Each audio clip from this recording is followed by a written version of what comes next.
Last video lecture में हमने continuity एवं डिफरेंशिएबिलिटी को कंप्लीट कर लिया था। आज के इस वीडियो लेक्चर में हम नेक्स्ट चैप्टर अवकलन डिफरेंशिएशन स्टार्ट करेंगे। लेकिन अवकलन की अगर हम बात करें तो अवकलन से बोर्ड एग्जाम में 6 मार्क्स का एक क्वेश्चन आता है और पूरा इंटीग्रेशन 24 मार्क्स का डिफरेंशिएशन पर ही बेस्ड है। यदि अवकलन आता होगा तब ही इंटीग्रेशन को किया जा सकता है, बिना डिफरेंशिएशन की हेल्प के इंटीग्रेशन को नहीं कर सकते। अवकलन को समझने से पहले हम डिफरेंशिएबिलिटी की डेफिनेशन का जिक्र करेंगे। डिफरेंशिएबिलिटी की डेफिनेशन थी कि कोई फलन f of x x is equal to a पर डिफरेंशिएबल होगा यदि उस पॉइंट a पर फंक्शन ना तो टूटता हो, फंक्शन टूटता ना हो एवं a पॉइंट पर एक अद्वितीय स्पर्श रेखा खींची जा सकती हो। डिफरेंशिएबिलिटी की डेफिनेशन में मैंने 2 मोटी बातें बताई थी और दोनों मोटी बातें क्या थी कि उस पॉइंट पर फंक्शन टूटना नहीं चाहिए और दूसरी चीज उस पॉइंट पर एक अद्वितीय स्पर्श रेखा खींची जा सकती हो, अर्थात यूनिक टेंजेंट लाइन खींची जा सकती हो, तभी दिया गया फंक्शन उस पॉइंट पर डिफरेंशिएबल होगा। अब मैं सपोज करके चल रहा हूं, मैंने मान लिया कि माना दिया गया फलन f of x for all values x belongs to real number, x के सभी वास्तविक मानों के लिए अवकलनीय है। मैं मानकर चल रहा हूं कि माना दिया गया फलन अवकलनीय फलन है, डिफरेंशिएबल फंक्शन है। देन डिफरेंशिएबिलिटी की डेफिनेशन से अगर हम करें तो बेटा मैंने कोई कर्व ले लिया, सपोज करो कि मेरे पास कर्व इस तरह से दिया गया है। ये मेरे पास क्या है? मूल बिंदु, ओरिजिन, ओरिजिन मूल बिंदु। मूल बिंदु से x डिस्टेंस पर वक्र पर मैंने कोई पॉइंट लिया, P पॉइंट है। मूल बिंदु से x डिस्टेंस पर वक्र पर कोई पॉइंट P है जिसके निर्देशांक x, y हैं तथा मूल बिंदु से x plus delta x distance पर, x plus del x distance पर वक्र पर मैंने कोई पॉइंट लिया Q पॉइंट जिसके coordinate x plus del x, y plus del y हैं। यहां तक क्लियर है या नहीं है बेटा? यहां से यहां तक की डिस्टेंस कितनी है? Del x। P पॉइंट को Q पॉइंट से ज्वाइन करा करके मैंने एक कोड बना ली PQ। कोड समझते हैं बेटा? हिंदी में बोलते हैं जीवा। P को Q पॉइंट से मैंने ज्वाइन करा दिया तो मुझे एक जीवा मिल गई PQ। और P पॉइंट से बेटा इसको सपोज करो मैंने नाम दिया L पॉइंट, इसको नाम दे दिया मैंने M पॉइंट और P पॉइंट से QM पर मैंने एक परपेंडिकुलर ड्रॉप किया जो कि QM को N पॉइंट पर मीट करता है। यहां तक क्लियर है या नहीं? तब बेटा मैं PQ का स्लोप लिख रहा हूं।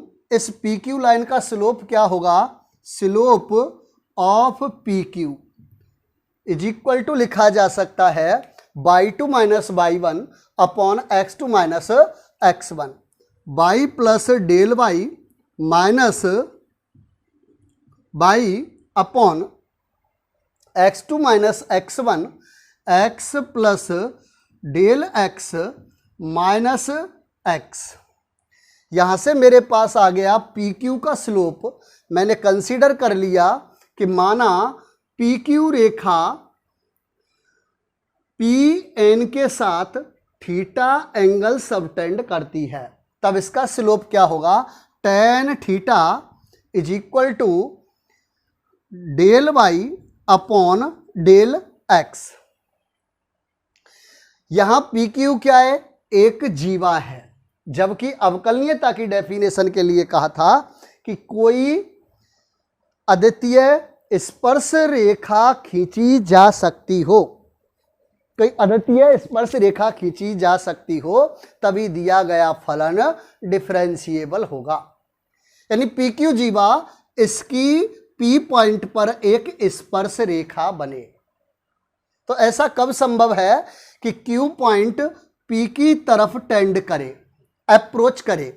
यदि मैं ये कहूं कि Q point approaches to P, Q point approaches to P, Q point P के करीब आ रहा है। सपोज करो कि Q1 पोजीशन पर आया, Q2 पोजीशन पर आया, और लास्ट में मैं ये कहूं कि क्यू पॉइंट बिल्कुल पी के करीब आ गया। सपोज करो कि यहां आ गया क्यू पॉइंट। तब उस केस में हो क्या रहा है कि यदि क्यू पॉइंट पी की तरफ अप्रोच करेगा, क्यू पॉइंट पी की तरफ अप्रोच करेगा, तब उस केस में डेल एक्स भी 0 की तरफ टेंड करेगा। और मैं ये कहूं कि point x plus del x tending to x, ये point m point n point की तरफ टेंड करेगा। भाई क्यू पॉइंट अगर यहां आएगा तब मेरे पास कोड क्या होगी, कोड होगी मेरे पास PQ1। अगर Q2 पोजीशन पर आएगा तो कोड होगी मेरे पास PQ2। एंगल क्या हो रहा है बेटा, PQ और PN रेखा के बीच का जो एंगल है वो कम होता जा रहा है। जैसे ही P पॉइंट के बिल्कुल करीब आएगा तो ये जो PQ रेखा है ये एक स्पर्श रेखा में बदल जाएगी।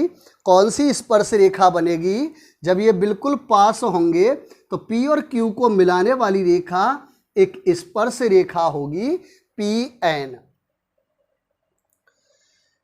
Q tending to P, Q नीचे की तरफ आएगा, वक्र पर P के करीब आएगा, तब डेल x टेंडिंग टू 0। और जब del x tending to 0 M point L point के करीब होगा, सपोज करो कि M पॉइंट मेरे पास यहां आ गया M पॉइंट, तब उस केस में डेल y भी तो कम होगा, del y also tending to 0। यहां तक क्लियर है या नहीं है? और उस केस में PQ कोड, जो PQ जीवा है वो क्या बन जाएगी, एक स्पर्श रेखा बन जाएगी एट पॉइंट P। भाई Q पॉइंट वक्र पर अगर P की तरफ आएगा तो PQ पहले ये थी, PQ बनेगी, फिर PQ2, फिर PQ3, और एक पोजीशन ऐसी होगी कि PQ जीवा एज एक स्पर्श रेखा होगी PN। PQ कोड tending to PN tangential line. और जब PQ टेंजेंशियल लाइन होगी कब, कि जब limit del x tending to 0, limit del x tending to 0 अगर मैं यहां करता हूं तो PQ की प्लेस पर क्या लिखेंगे, tangential line PN। Slope of PN tangential line, PN स्पर्श रेखा की प्रवणता क्या होगी, limit del x tending to 0 del y upon del x। इसका मीनिंग है कि x में अल्प परिवर्तन किया है, और जब x में अल्प परिवर्तन कर रहे हैं तो y में भी अल्प परिवर्तन हो रहा है। तो इसको कैसे पढ़ेंगे, x में अल्प परिवर्तन के सापेक्ष y में अल्प परिवर्तन की दर को ही y का x के सापेक्ष अवकलन dy अपॉन dx कहते हैं। x में अल्प परिवर्तन के सापेक्ष y के मानों में अल्प परिवर्तन की दर को ही y का x के सापेक्ष अवकलन कहते हैं। तो बेटा यहां से मेरे पास इसकी डेफिनेशन आ गई अवकलन की कि y का x के सापेक्ष अवकलन है क्या चीज कि x में अल्प परिवर्तन के सापेक्ष y में अल्प परिवर्तन की दर। Limit del x tending to 0 del y upon del x is equal to D Y upon D X. तो इसकी मैं डेफिनेशन लिख देता हूं। x में अल्प परिवर्तन के सापेक्ष y में अल्प परिवर्तन की दर y का x के सापेक्ष अवकलन कहलाता है और y के x के सापेक्ष अवकलन को dy अपॉन dx से रिप्रेजेंट करते हैं। dy अपॉन dx को tan थीटा भी कहा जा सकता है और उसके अलावा y के x के सापेक्ष अवकलन को डिफरेंशिएशन ऑफ y से भी रिप्रेजेंट कर सकते हैं। और यदि y बराबर फलन हो मेरे पास f ऑफ x तो y का x के सापेक्ष अवकलन इसको कैसे लिख सकता हूं d upon D x f of x is equal to लिखा जा सकता है f डैश x। बेटा यहां अलग अलग मुंह हैं और अलग अलग बातें हैं लेकिन काम सबका एक है। इसको मैं dy अपॉन डी एक्स भी कह सकता हूं, tan थीटा भी कह सकता हूं, डेरिवेटिव ऑफ y भी कह सकता हूं, differentiation with respect to x function f of x भी कह सकता हूं या f डैश x से भी रिप्रेजेंट कर सकते हैं। तो डेफिनेशन समझ में आ गई कि x में अल्प परिवर्तन करें उसके सापेक्ष y में अल्प परिवर्तन हो तो x के सापेक्ष y के अल्प परिवर्तन की दर को ही y का x के सापेक्ष अवकलन कहते हैं। और उसको कैसे व्यक्त करेंगे dy अपॉन dx से। मजा आ रहा है बेटा? मजा आना चाहिए और मजा के साथ साथ अगर आनंद और आ जाए तो फिर तो पूछो ही मत बेटा, बात ही कुछ और है। क्योंकि कुछ बच्चे कहते हैं कि सर पहले क्लास में ऑफलाइन जब पढ़ाई चलती थी तो बड़े मुस्कुराते थे, हंसते खेलती ज़िंदगी थी। इस कोरोना के चक्कर में पता नहीं कैसी का रुसवाई सी ज़िंदगी हो गई है। कुछ नहीं बेटा, हंसने के लिए अब भी हंस सकते हैं लेकिन सबसे बड़ी बात क्या है कि हमारे पास एक लिमिटेड टाइम होता है और लिमिटेड डाटा, तो उस कम डाटा में ज़्यादा चीज़ डिलीवर करनी होती हैं, इसलिए हंसना मुस्कुराना कुछ दिन के लिए छोड़ रखा है। माँ सरस्वती से प्रार्थना करो आप भी हम भी कि जल्दी ये लॉकडाउन ख़त्म हो ताकि हम एक दूसरे से आमने सामने रूबरू हो सकें और एक दूसरे को देख के मुस्कुरा सकें। क्योंकि कभी किसी बड़े शायर ने कहा था कि हंसते रहने से रूप बढ़ता है। ठीक है बेटा?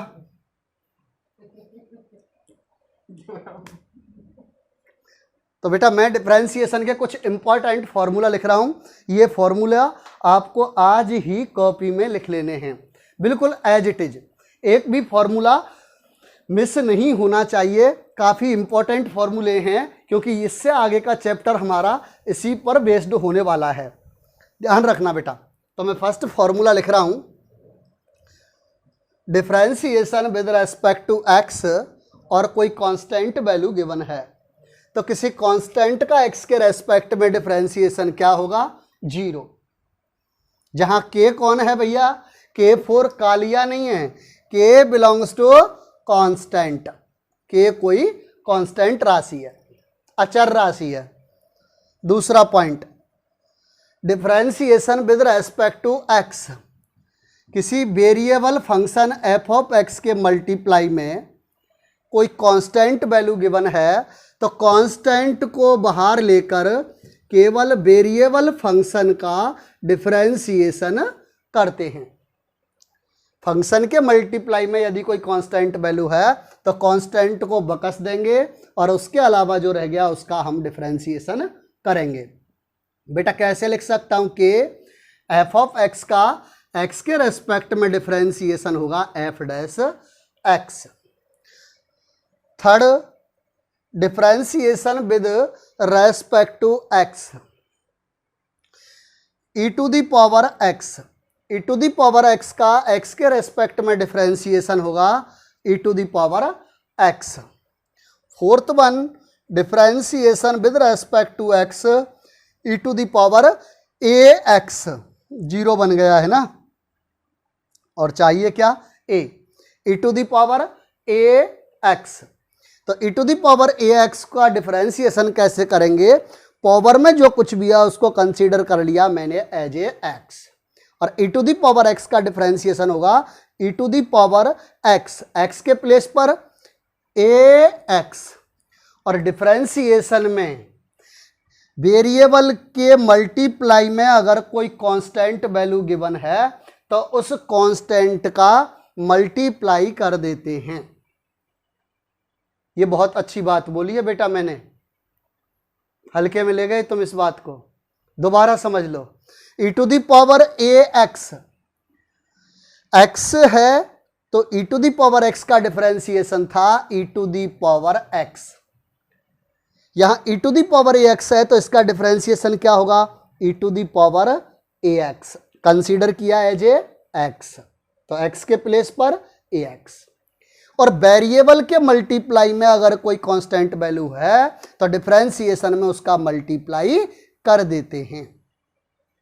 Fourth point, fifth point, differentiation with respect to x a to the power x. किसी कांस्टेंट की पावर वेरिएबल है, कांस्टेंट की पावर वेरिएबल है तो उसका डिफरेंशिएशन होगा a to the power x log e base a, a to the power x log e base a. यहां तक क्लियर है बेटा। सिक्स्थ पॉइंट पर आते हैं।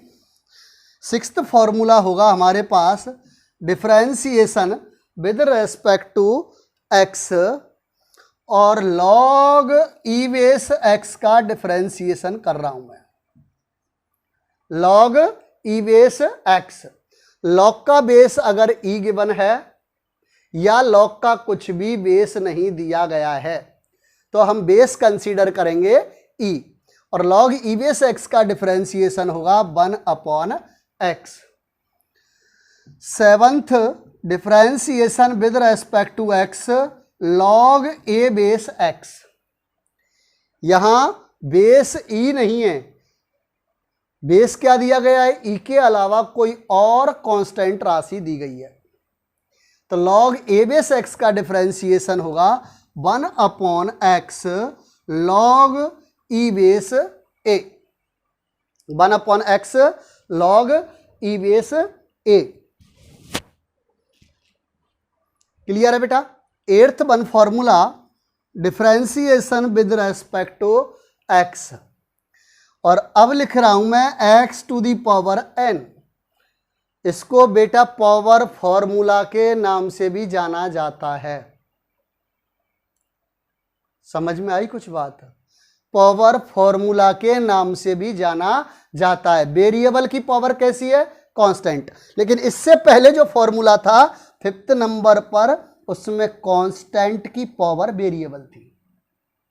क्लियर कर लो भैया, कांस्टेंट की पावर वेरिएबल थी लेकिन यहां वेरिएबल की पावर कांस्टेंट है, और जब वेरिएबल की पावर कांस्टेंट हो तो पावर को मल्टीप्लाई में आगे ले आएंगे और पावर को एक कम कर देंगे, x to the power n-1। Suppose करो कि इस तरह से कहा है differentiation with respect to x, x to the power 7। Variable की पावर कांस्टेंट है तो पावर को आगे ले आया, पावर को आगे ला करके एक कम कर देंगे, x टू द पावर 6। तो इस तरह से इसका यूज करेंगे बेटा। नेक्स्ट, और इसी फॉर्मूले पर बेस्ड इसी फॉर्मूले पर बेस्ड हम एक और फॉर्मूला लिख रहे हैं, 9th one, differentiation with respect to x root x. Root x का डिफरेंशिएशन होगा 1/2 रूट एक्स। रूट एक्स का डिफरेंशिएशन 1/2 रूट एक्स। बेटा कैसे आया ये formula? Differentiation with respect to x, x to the power 1/2 लिख सकता हूं रूट को, और वेरिएबल की पावर कांस्टेंट है तो पावर को आगे लाकर एक कम कर देंगे, 1/2 माइनस 1। इसको लिखा जा सकता है 1/2 x to the power minus 1/2। बेटा इसको लिख सकता हूं 1/2 1/x to the power 1/2। Power को नीचे ले आया भाई, कोई बड़ा षड्यंत्र नहीं किया है मैंने, पावर को ऊपर से नीचे लेकर आया हूं, पॉजिटिव बना दिया है। तो इसको क्या लिख सकता हूं 1/2 एक्स टू द पावर 1/2 को लिखा जा सकता है रूट एक्स। तो ये डायरेक्ट याद रखना है, रूट एक्स का डिफरेंशिएशन क्या होगा? 1/2 root x. 10th one formula, differentiation with respect to x.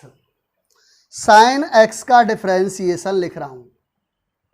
Sine x का डिफरेंशिएशन होगा कॉस एक्स। बेटा इसका एक सब फॉर्मूला होता है, differentiation with respect to x sine a x plus b. X के प्लेस पर क्या है? A x plus B.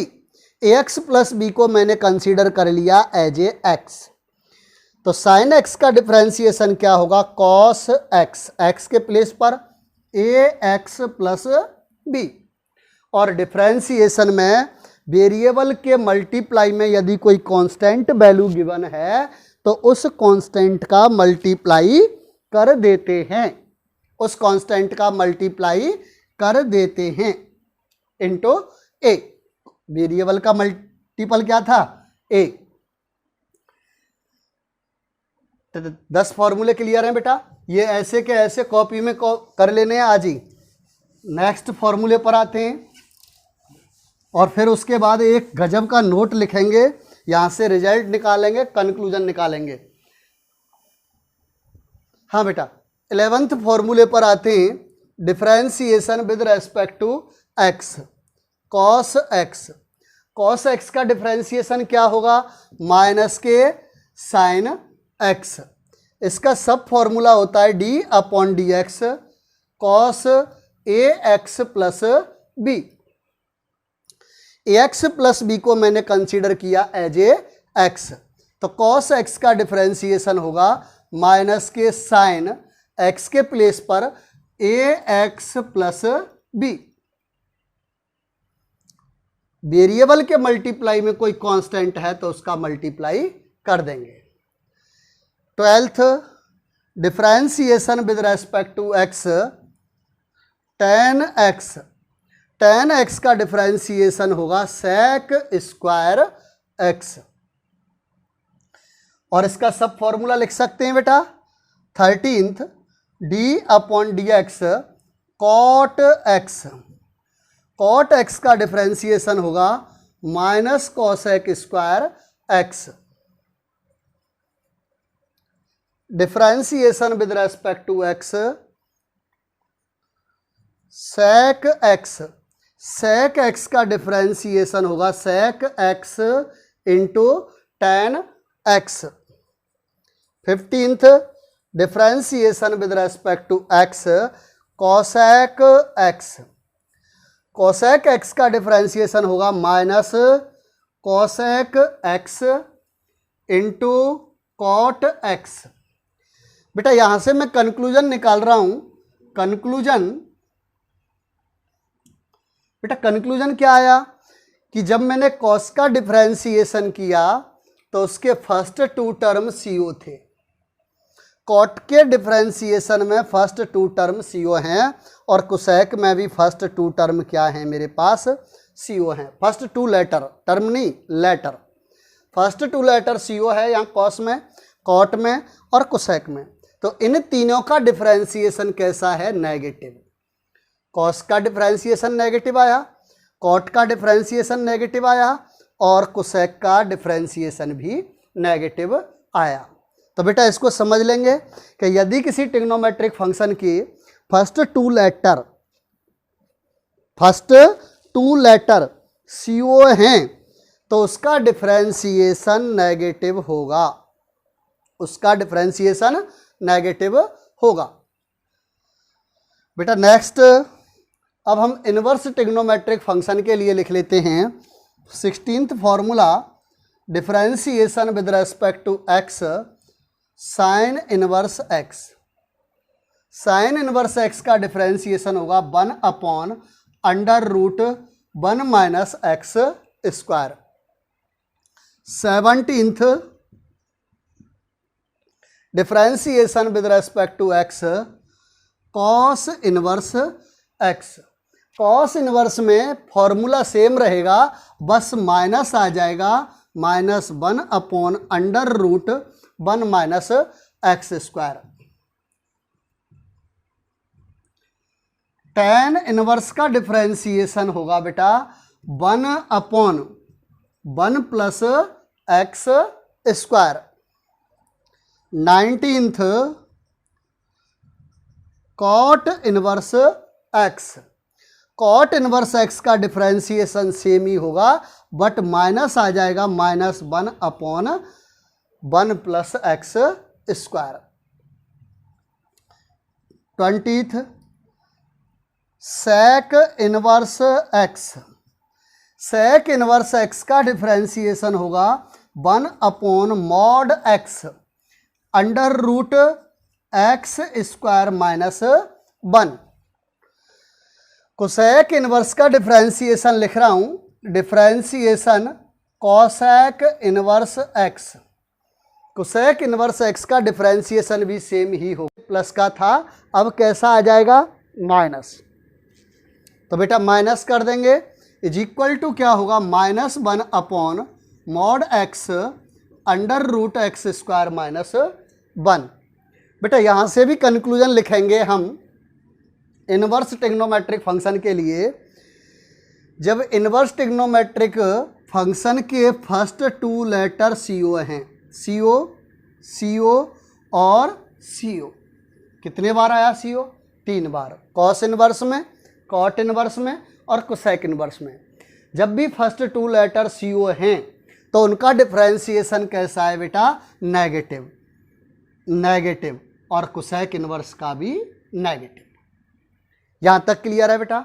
अब उसके बाद 2-3 छोटे छोटे से फॉर्मूला और रह गए हैं जो कि हम 11th में स्टडी करके आए हैं। 11th के तो सब कुछ याद करके ही आए होंगे बेटा, या 11th भी पुराना पाप बन गई? तो भैया एक बार पुराने पापों को भी ध्यान करो कि क्या क्या गलतियां की हैं, उनको सुधारो, क्योंकि अब 12th में है। 22th फॉर्मूला बेटा differentiation with respect to x। यदि 2 फंक्शन गिवन हैं प्लस माइनस की फॉर्म में, या तो 2 फंक्शन जुड़ रहे हैं या 2 फंक्शन घट रहे हैं और उसका मुझे डिफरेंशिएशन करना है, तो उसका डिफरेंशिएशन क्या होगा? उन दोनों फंक्शनों के अलग अलग डिफरेंशिएशन का योग या घटाव होगा, यानी अलग अलग डिफरेंशिएशन करेंगे। Differentiation of f of x, जैसा बीच में साइन है वैसा differentiation with respect to x function g of x। यहां तक क्लियर है कि 2 फंक्शनों के योग या अंतर का डिफरेंशिएशन उनके अलग अलग डिफरेंशिएशनों के योग या अंतर के बराबर होता है। 23rd डिफरेंशिएशन कर रहा हूं कि जब 2 फंक्शन मल्टीप्लाई में गिवन हैं f of x into g of x, किसी को एक को फर्स्ट और दूसरे को सेकंड मानकर डिफरेंशिएशन करेंगे। और कैसे करेंगे? एक छोड़कर एक का डिफरेंशिएशन करेंगे, एक छोड़कर एक का डिफरेंशिएशन करेंगे। बेटा जब 2 फंक्शन मल्टीप्लाई में हैं तो एक छोड़कर एक का डिफरेंशिएशन करना है। फर्स्ट फंक्शन को छोड़ दिया, f of x as it is, differentiation of second g of x का डिफरेंशिएशन, प्लस अब जी ऑफ एक्स को छोड़ेंगे, सेकंड को छोड़ा, और differentiation of first F of x, और लास्ट फॉर्मूला 24th, जब दो फंक्शन डिवाइड में गिवन है, न्यूमिनेटर अपॉन डिनोमिनेटर की फॉर्म है, अंश बटे हर की फॉर्म है। तो डिफरेंशिएशन कैसे करेंगे, हर as it is, denominator as it is, differentiation of numerator, हर एज इट इज अंश का अवकलन, माइनस अंश एज इट इज हर का अवकलन अपॉन हर का स्क्वायर। बेटा याद कैसे करेंगे, अंश और हर, न्यूमिनेटर डिनोमिनेटर, बेटा लिख रहा हूं, न्यूमिनेटर बोलते हैं अंश को और हर को बोलते हैं डिनोमिनेटर। तो इसका डिफरेंशिएशन कैसे किया है, न्यूमिनेटर डिनोमिनेटर में से पहले कौन आता है, न्यूमिनेटर, तो जो पहले आया पहला उसका डिफरेंशिएशन किया मैंने न्यूमिनेटर का, डिनोमिनेटर को छोड़ दिया है, और बाद में आया डिनोमिनेटर, तो मैंने बाद में डिनोमिनेटर का डिफरेंशिएशन किया है, न्यूमिनेटर को छोड़ दिया। क्योंकि बाद में आया है, लेट आया है, तो फाइन लगाएंगे, फाइन के लिए बीच में लगा दिया मैंने माइनस, और यह जब फाइन नहीं भरता है डिनोमिनेटर, लेट भी आया और फाइन भी नहीं भर रहा है, तो क्या करेंगे, दो जूत लगाएंगे, पावर 2 लगाया, किसका, लेट आने वाला, लेट आने वाला कौन, डिनोमिनेटर। बेटा ट्रिक क्या है इसकी याद करने की, पहले आओ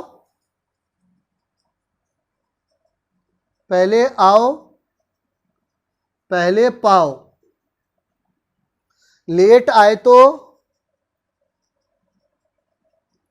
फाइन लगाओ, लेट आए तो फाइन लगाओ, और फाइन ना दे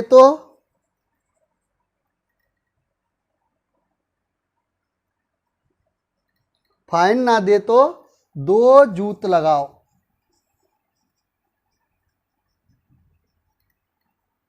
बेटा समझो अब इस ट्रिक को, पहले आओ पहले पाओ, पहले आया न्यूमिनेटर, तो मैंने न्यूमिनेटर का डिफरेंशिएशन किया, लेट आए तो फाइन लगाओ, लेट आया डिनोमिनेटर, मैंने बाद में डिनोमिनेटर का डिफरेंशिएशन किया, न्यूमिनेटर को छोड़ दिया, और फाइन लगाओ, फाइन के लिए बीच में माइनस का साइन, और फाइन कौन भरेगा, लेट वाला, फाइन ना दे तो दो जूत लगाओ, लेट कौन आता है, डिनोमिनेटर का स्क्वायर। तो एज इट इज बेटा ये फॉर्मूले याद रखने, कॉपी में लिख लेने, ठीक है बेटा, ऑल दी बेस्ट।